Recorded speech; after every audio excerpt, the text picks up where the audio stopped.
I have to see. That'd be a question for Richard Corcoran. But I think it is important to just point out that we've seen a massive decline in COVID in every county school system of the county school education. First of all, when they say these infections, a lot of them are not actually occurring in school. A lot of them occur in the home or in the community. So I never bought into the idea that the schools were a problem here. But nevertheless, we did that. And that happened across the board, regardless of mitigation. And I think it's also important to point out, we had in September, I think it was September 21st, the Surgeon General issued a very timely revised quarantine rule. What some school districts were doing, they were quarantining healthy kids. So if your kid happened to be in the hallway and somebody tested positive, you'd get a call as a parent 6 o'clock the day before school saying, oh, by the way, Johnny can't come in. He's got to stay home for 2 weeks. And then the parents are like, well, he's healthy. What are you talking about? So it was a healthy quarantine. And I think the policy change was, no. You don't send healthy kids home. You screen for symptoms, and symptomatic kids stay home. If someone may have been exposed, you monitor them 100%, but the parent has a right to have a healthy kid in school. So that was instituted. That was about a month, 5 weeks ago. And the cases are down like 70% just since we did that, because 98% of the kids that were being quarantined weren't actually sick. So sometimes it's like you got to look at the data and you got to be able to do. So that was really, really good. So I think that we're happy to see that the schools have done well, regardless of those policies.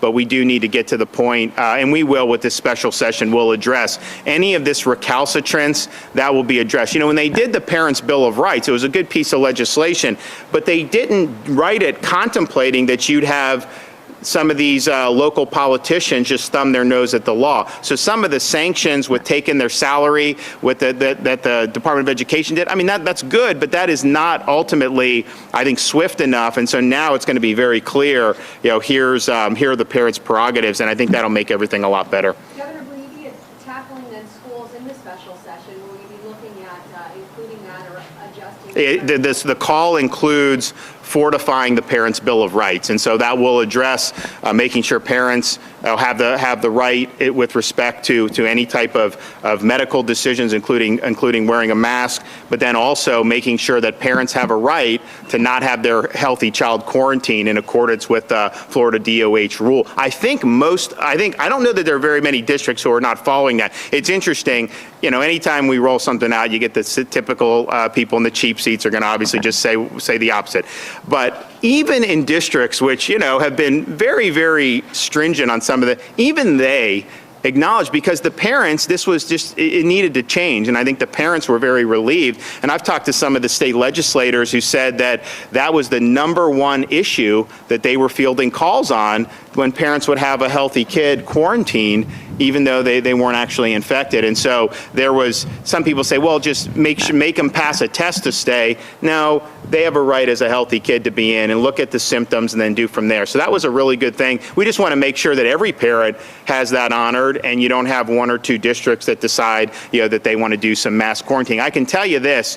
If you look at the performance from the schools for 2020, 2021, difficult school year for sure. There was a lot of uncertainty, and I think the principals and teachers and administrators, you know, did a really good job overall throughout the state of Florida. But I do think some of the areas that did really draconian mitigation policies saw enrollment decline and saw performance decline more than anyone. Richard, you would agree with that, right? And so it's really important that our kids have a normal experience, because the learning loss, if you're not in school, learning loss for sure. If you're in school but you can't learn because of all these rules, you're going to have problems there as well. And so the places that did it, you know, I think the most rationally, they had the best performances, and some, I mean, had really steep declines, and you could tell because they were almost always the districts that had the fewest kids even in person at all, and that made a huge difference. Governor,